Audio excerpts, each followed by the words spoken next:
Thanks for tuning in to Operation Revenge. Make sure to like the video and subscribe to the channel. Now let's begin the story. Is that Emma? Someone whispered from the front hall.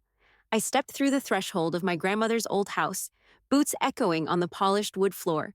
The place hadn't changed since I was a kid. Same floral wallpaper, same thick smell of lavender and lemon polish. But the air felt colder this time. I heard the heels before I saw her. Caroline. She stood at the edge of the foyer in a champagne-colored sheath dress that probably cost more than my entire uniform. Her hair was glossy, curled perfectly at the ends, and her smile was already sharp when our eyes met. "Well," she said, loud enough for the whole room to hear, "the broken soldier made it." A few light chuckles followed. My Aunt Lila looked me over like I'd tracked mud in. One of my cousins elbowed the other and pulled out a phone. "Smile, Colonel," the younger one smirked, holding the camera up like they were filming a circus act. "Real American hero here, folks." I didn't flinch. I just stood a little straighter. "My name is Emma Daniels. I'm 43 years old. I live in Fayetteville, North Carolina, and I've spent over 20 years in the Army. But none of that mattered to the people in that room. Not here, not today. My uniform felt suddenly heavier than usual. Bronze buttons, military crests, every inch pressed and polished. And yet, compared to their silk scarves and tailored suits, I was the odd one out. "Didn't think they let you out of your bunker for this?" Caroline added, eyes wide with mock surprise. "We were all just saying how brave it is you came." I caught the tone. Brave meant unwelcome. It meant you don't belong here. I gave a short nod, hands clasped behind my back. "Good to see you too, Caroline." She grinned and turned to the others like I hadn't spoken. "Guess the Army couldn't break all her spirit, just her posture." My uncle chuckled. I didn't say a word. Just scanned the room, watching the flicker of eyes that quickly looked away when I met them. They were dressed for wealth. Pearls, linen, blazers with crests I didn't recognize. Like they'd just stepped out of a photo shoot for a bank's marketing campaign. They hadn't changed. To them, I was still the girl who skipped prom for boot camp, the one who missed Christmas 3 years in a row because I was deployed, the one who came home with a knee that clicks in the cold and a mind that still wakes up at 4:30 a.m., even when it doesn't have to. I could feel the phone still aimed at me. The cousin's thumb hovered like they were waiting for me to snap, to storm out and give them a show. But I didn't. I looked down the hallway toward the parlor where the lawyer would be waiting. I thought of Grandma, her wrinkled hands brushing crumbs off the tablecloth, her voice sharp when anyone spoke over me. "She's stronger than all of you put together," she once told Caroline. "That girl's got a backbone of steel." I held on to that. "I'll be in the parlor," I said to no one in particular, my voice calm, steady. As I turned to walk away, I heard Caroline mutter behind me, "Should have stayed in the desert." But I didn't turn around. I fought in sandstorms, marched through minefields, led missions with half the resources we needed. This wasn't a battle. This was just noise. And I had learned a long time ago how to drown it out. The parlor was stuffy. Mahogany furniture, lace curtains, the faint smell of old paper and peppermint. A crystal decanter sat untouched on the sideboard. No one poured a drink. Mr. Foster adjusted his glasses, shifting in the worn leather chair my grandmother used to sit in during Sunday tea. He looked like he'd aged 20 years since I'd last seen him, but he still had the same quiet, deliberate presence. "Thank you all for coming," he began, his voice calm and clipped. "As you know, this is the formal reading of the last will and testament of Mrs. Margaret Hollingsworth." The room stilled. Caroline sat across from me, legs crossed neatly at the ankle, her diamond bracelet catching the light. To her right, my parents sat with polite, expectant expressions, my mother's lips pressed in a thin line of restraint. Around the room, cousins, uncles, and aunts leaned forward in anticipation, expressions flickering between boredom and greed. No one looked at me. Mr. Foster cleared his throat and continued reading. "To my granddaughter, Caroline Bennett," he read, "I leave the Hollingsworth estate located in Newport, the personal trust account in her name, and a cash inheritance of $5 million. There was a sharp intake of breath. Caroline's. She turned to beam at my mother, who let out a quiet, "Oh, thank God," under her breath. "To my daughter and son-in-law, Kathleen and Richard Daniels," Mr. Foster went on, "I leave the vacation properties in Hilton Head and Vale, along with the Hollingsworth family investment portfolio, account number 2286. A few murmurs of approval rippled across the room. My father gave a small nod. My mother's mouth twitched into a smug little smile. My hands were folded in my lap. I didn't move. I watched the corners of Caroline's mouth twitch, almost trembling with triumph. I could feel her anticipation building. She thought it was over. That her name, and maybe my parents, were the final ones that mattered. Mr. Foster flipped to the next page and paused. There is an addendum, he said, eyes scanning the paper. Dated 6 weeks prior to Mrs. Hollingsworth's passing. The chatter died instantly. I am now introducing a secondary legally binding document, he added, holding up a separate envelope, sealed and stamped. Caroline sat forward, visibly confused. What's that supposed to mean? She said, her tone brittle. Mr. Foster slid a small brass knife through the seal and unfolded the page. Per the wishes of Mrs. Hollingsworth, he read, I hereby name Colonel Emily Daniels the sole heir and primary beneficiary of the Hollingsworth legacy. This includes the family home, all remaining assets not previously listed, and full stewardship of the Hollingsworth Foundation. Silence. Mr. Foster raised his eyes. With one condition, he said. My chest tightened. She must honor and protect the family legacy. It is her responsibility to ensure it is preserved not as a monument to wealth, but as a vehicle of resilience, purpose, and integrity. As I have always believed, she is the only one capable of that. I didn't move. I couldn't. Caroline blinked at him like he'd just spoken in another language. I'm sorry? What? She snapped. That can't be right. She gets everything else? My mother's face had gone pale. My father turned to Mr. Foster, brows drawn, mouth slightly open. Mr. Foster remained calm. This version of the will is fully notarized. It supersedes all previous versions.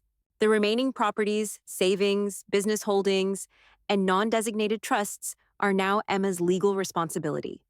It wasn't joy I felt, not shock either. It was weight. I looked at the room, at their stunned faces, at the eyes darting toward me, searching for weakness, for confusion, for something they could use. But I wasn't confused. I understood exactly what Grandma had done. She hadn't handed me riches. She'd handed me duty. I sat up straighter. I accept, I said quietly, and the room fell dead silent again. The moment Mr. Foster folded the will shut, the room erupted like a firecracker. What the hell does that mean? Caroline snapped, jerking upright so fast her chair nearly tipped. Her voice cut through the parlor like a blade. She gets everything else? You've got to be kidding. My mother turned to me, eyes wide with outrage. Did you know about this? Tell me you didn't know about this. I didn't say a word. I kept my hands still in my lap and my back straight, exactly the way I'd learned to sit during endless briefings in rooms twice as tense as this one. I'm sorry, Mr. Foster said, adjusting his glasses. Everything in the final addendum is legally binding. I can assure you this was Mrs. Hollingsworth's full intention. My father scoffed, shaking his head. Number, no way. My mother wasn't in her right mind. Emma must have pressured her. It doesn't add up. She was perfectly lucid when she signed it, Mr. Foster said. Her physician was present for the notarization. Caroline turned back toward me, eyes full of venom. This was your plan the whole time, wasn't it? Come home looking all noble in your uniform, acting like the martyr, playing the long game. I met her glare without flinching. You think I wore this uniform for you? Her nostrils flared. Don't act like you didn't manipulate her. She was old. She was sick. She trusted me, I said quietly. That's all. Behind me, I heard whispers building like a wave. One cousin muttered to another. Someone else mentioned calling a lawyer. The aunts in the corner, always more worried about inheritance than family, were already flipping through their phones, no doubt looking up probate law. Unbelievable, my mother hissed, rubbing her temples. Unbelievable. You're not fit to handle this, Caroline said.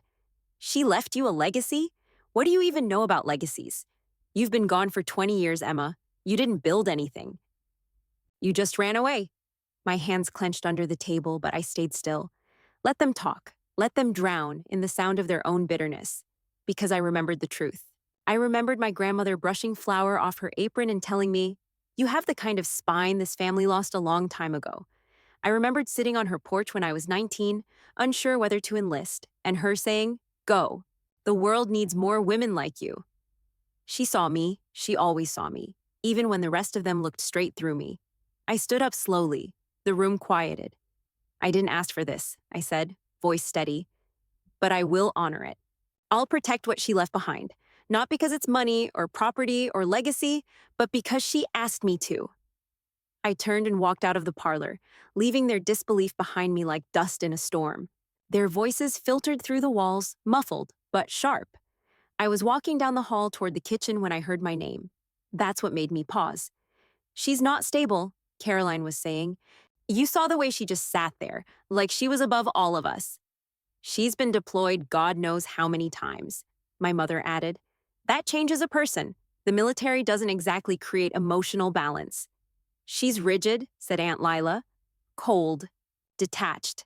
That's not who you want running a legacy like this. That estate needs charm, warmth, family." There was a long silence. Then Caroline again. Quieter this time. "We need to do something before she locks us all out." Someone else, probably Uncle Phil, muttered something I couldn't make out. "No, listen to me," Caroline hissed. "If we say she's not mentally well, say the stress of deployments made her unpredictable, impulsive, that gives us a legal avenue to challenge the will. It's not just about the money. It's about protecting what's ours." "Your grandmother clearly wasn't thinking straight at the end," Mom said. "That will was written just weeks before she passed. It's suspicious." They were whispering now, voices lowered but loaded. "She doesn't even have kids," Caroline said. "What's she going to do with the legacy? Turn it into a training base?" My hands were curled at my sides. I could feel my pulse in my neck, hot and heavy. I stepped back silently and turned toward the end of the hall. I didn't need to hear more. I knew that tone. I'd heard it before, back when politicians sat in press conferences and made judgments about soldiers they'd never met. I'd seen it in job interviews, behind polite smiles, the insinuation that I was broken, too worn to function in the civilian world. Damaged goods. I made my way toward the West Wing, to the one place in the house they never went. My grandmother's study. The doorknob clicked softly as I turned it. The moment I stepped inside, the scent hit me, lavender and old books. It stopped me for a second. For years, this room had been her world. She would sit at the heavy oak desk with her mug of black coffee, reading old letters and scribbling notes on yellow legal pads. She always said it was her sanctuary. I crossed the room slowly, touching the edge of the desk. It was still organized the way she left it. Paperweight slightly off-center, fountain pen tucked neatly into its holder. I pulled open the middle drawer. That's when I saw it, her journal, leather-bound, worn at the corners. I ran my fingers over the cover before opening it. Each page was filled with her familiar handwriting, sharp loops, and patient strokes. I scanned through entries, reflections, memories, notes about the family, and then I saw my name. March 12th. Emma is the only one who listens. The only one who sees this place not as an asset, but as a duty. She understands what legacy means. She's been through fire, and she still stands tall. The rest? Well, they've always cared more about image than substance. I blinked back, something stinging behind my eyes. In the back of the journal, tucked between 2 pages, was a small flash drive wrapped in tissue. She had planned for this. She had known. I turned the flash drive over in my fingers, feeling the weight of it. A quiet resolve settled over me. They could talk all they wanted. Plot, whisper, slander. But I had the truth. I had her words. And now, I had a plan. I closed the door to the study and locked it behind me. Not because I was afraid, but because I needed space, focus, silence. The flash drive sat on the desk like it had been waiting for me. I pulled my laptop from my bag and plugged it in. The folder opened with a soft chime. Inside were labeled files, meticulously organized in a way only my grandmother could have done. Correspondence, video, recordings, Caroline incidents, legal backups. There was even a file titled, "Just in Case." I clicked through each one slowly, deliberately. The first video showed the front porch camera from 6 months ago. Caroline stood on the doorstep, fidgeting with a letter in her hand. She glanced over her shoulder, then shoved the envelope into her purse. I skipped ahead, another clip. This time, Caroline was speaking with one of the mail carriers. "Just leave anything for Emma with me. I'll make sure she gets it," she said, voice coated in false sweetness. The mailman hesitated, but Caroline pushed a folded bill into his palm. That was enough to make my stomach twist. But it wasn't over. I moved to the audio files. "May 3rd, my grandmother's voice said. tired but unmistakably sharp. I asked Caroline if she'd passed along Emma's letter. She lied. I saw it in her purse the next morning. Another file, June 8th. Emma called today, left a message. Caroline deleted it from the voicemail log. I watched her do it. My hands moved across the keyboard with purpose, gathering screenshots, saving copies. This wasn't just petty sabotage. It was calculated, repeated. It was proof. I took out the journal again. Tucked between the pages were handwritten notes, a list of names and dates, every missed message, every intercepted letter, even a diagram of the estate's security system and which cameras she'd had redirected, just in case Caroline tried to erase something. She had been preparing for this, quietly, patiently. She hadn't told me because she didn't want me to carry it while she was still alive, but now she had passed the weight to me. By the time I finished compiling everything, it was close to midnight. I sat with the files open in front of me, my grandmother's handwriting beside the laptop, and a manila envelope laid open to receive it all. One by one, I printed the most important documents: transcripts, screenshots, notarized letters, video stills. I added a copy of the will. I tucked her journal in last. No fanfare, no dramatics, just the work of protecting the truth. When I sealed the envelope, I placed it in my satchel and set it beside the desk. The last thing I did was open the small folder titled Just in Case. It was a video, grainy but clear. My grandmother sat in the study, the camera facing her directly. "If you're watching this, Emma," she said, "then they're trying to take it from you. Don't let them." She looked tired, but her voice didn't waver. "You've lived through wars. You've led soldiers. You've rebuilt yourself time and again. This question mark, this is nothing. This is noise." She gave the smallest smile. "You don't have to fight them with fire. Just let the truth do the work." The screen faded to black. I sat there a long moment, breathing in the lavender and leather of the room. Tomorrow the real battle would begin, but I wasn't afraid. I was ready. The courtroom smelled like old wood and nerves. I sat at the front, my hands resting calmly on the table, fingers folded. On the other side of the room, Caroline sat flanked by our parents and two attorneys in tailored suits. My mother refused to meet my eyes. My father looked bored, like he was just waiting for lunch. Caroline? She was trying to look serene, but the slight bounce of her knee gave her away. The judge entered, and we all stood. This hearing is to determine the validity of the amended will of Margaret Hollingsworth and the competency of the primary beneficiary, Colonel Emma Daniels. That was the line they'd hinged their case on. My competency. My mental fitness. The way they emphasized Colonel like it was some kind of warning label. Their lawyer, a man named Holbrook, with silver hair and a voice that belonged in political ads, stood first. "Your Honor, my clients have deep concerns that the beneficiary in question is suffering from psychological impairment, stemming from 2 decades of military service. While we respect her sacrifice, there is credible reason to believe she is unfit to manage a multi-million-dollar estate." He turned and looked right at me. "Colonel Daniels has served in 3 combat zones. She's experienced loss, trauma, and prolonged isolation from civilian life. Our concern is that her emotional state has compromised her judgment and that Mrs. Hollingsworth may have been manipulated during a vulnerable period of illness." I didn't move. Not a twitch. He continued, now showing printed transcripts, therapy visits I'd voluntarily attended through the VA, snippets of interviews from a podcast I did last year on post-deployment reintegration. "She herself admitted," Holbrook said, "that she wakes up in the middle of the night, heart racing, that she has a hard time trusting people. These are not small concerns when you are the sole steward of an estate like this." I kept my breathing slow, in through the nose, out through the mouth. I let him finish, let him paint the picture. Then finally, my attorney nodded at me. I stood. "Your Honor," I said clearly, stepping forward, "there's more to this story." I handed the judge a flash drive and a printed copy of the materials I'd prepared. These documents contain videos, audio recordings, and written notes left by Margaret Hollingsworth, my grandmother. They were compiled in anticipation of exactly this kind of challenge. The screen in the courtroom flickered to life. The first clip played. Caroline standing at Grandma's front door, intercepting my letter, slipping it into her purse. Camera angle from the porch, date and timestamp in the corner. The next video, Caroline speaking to the mailman, asking for my correspondence to be rerouted through her, offering money, then an audio clip, my grandmother's voice. Caroline lied to me again today. She told me Emma hadn't written in months, but I found Emma's letter in the trash, She never even opened it. The room was dead silent. Another recording, my grandmother speaking directly to camera. If anyone questions this will, know that I made it with full understanding. I changed it because I saw Emma. Not just what she's done in uniform, but who she's become. She's the only one who sees this house, this family name, as something to protect, not exploit. I looked over at the other side of the room. Caroline had gone white. My father rubbed his forehead.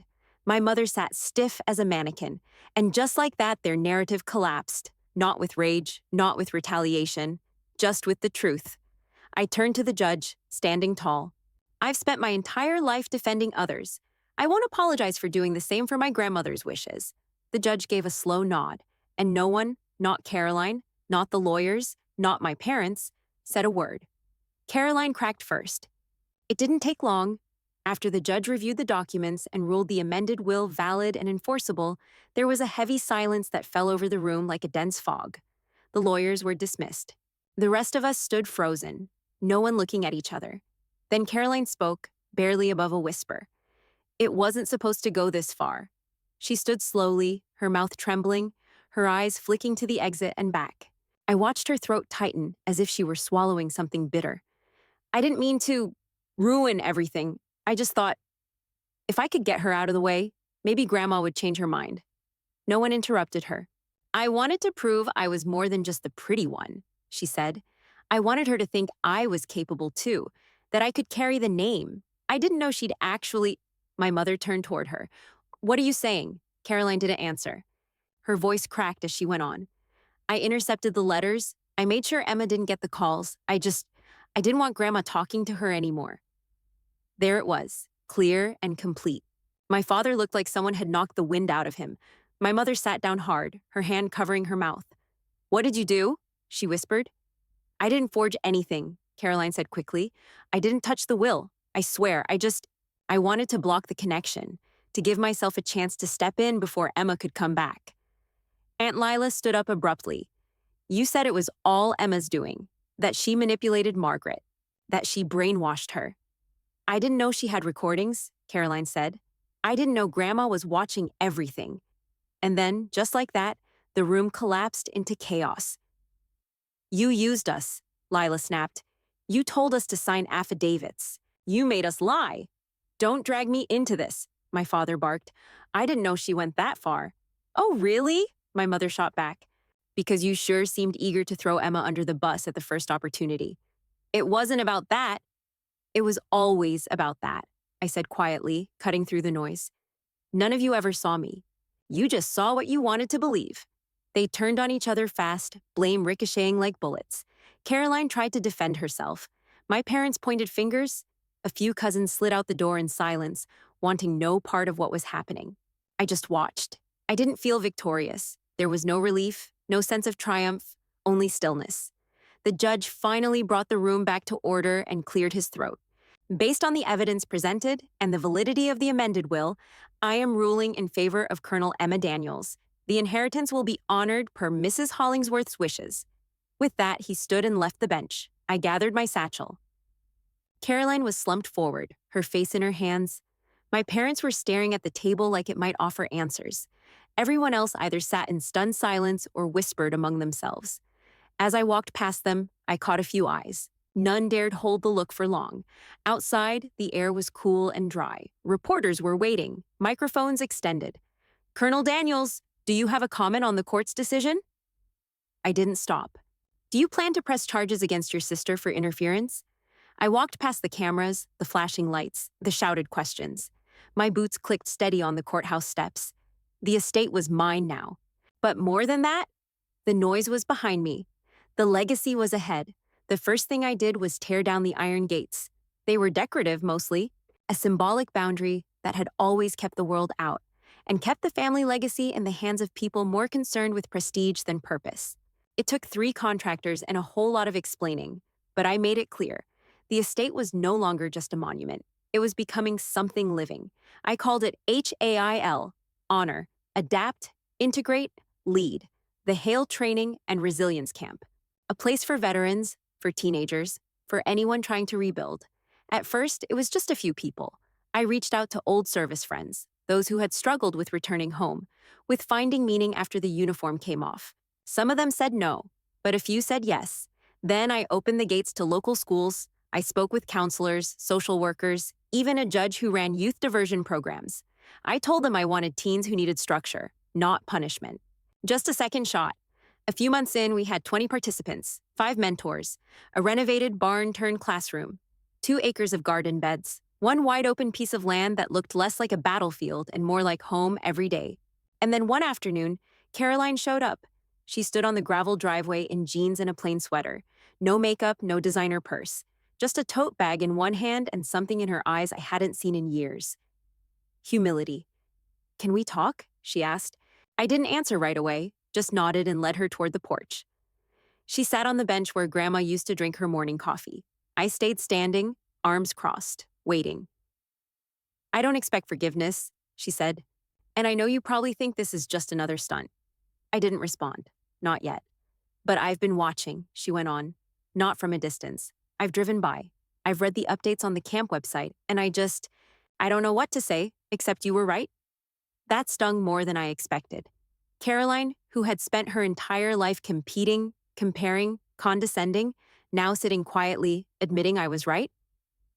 "I treated you like you were broken," she said.